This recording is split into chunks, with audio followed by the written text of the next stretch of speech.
Hello, this is Mrs. Hensman. I'm going to introduce to you the circuit construction simulation this afternoon by walking you through how to use the simulation tools. First of all, I would like to introduce to you some concepts that you're going to learn tonight, and that is you are going to learn the basic components of an electric circuit. You're going to learn to distinguish between a series and parallel circuit.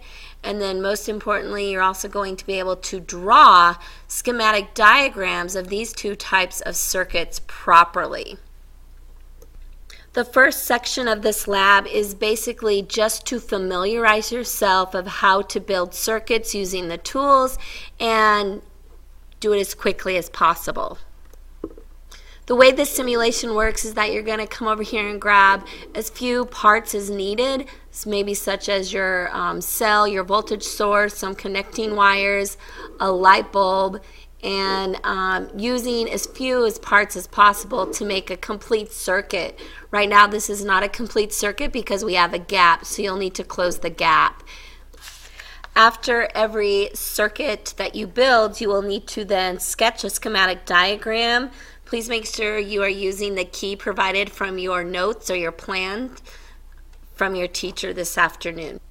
The first real circuit that you will be building is a series circuit. As you are building this circuit, please be engaged, extend your knowledge, and do your very best to follow the directions.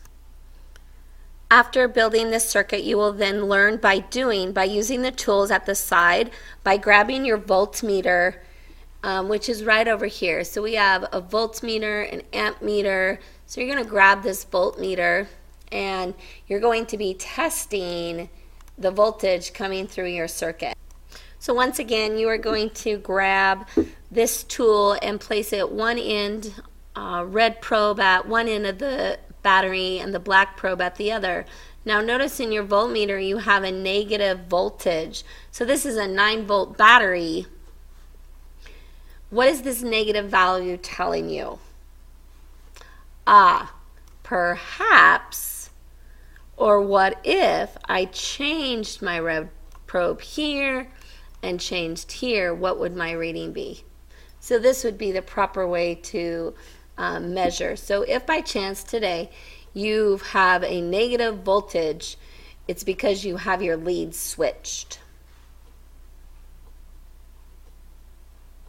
In addition, over here on your tools, you will need to go to the advanced, click on here, and alter or change the resistance of the wires. So you get to choose that. You could also take away the blue dots, which are representing the electrons if you wanted.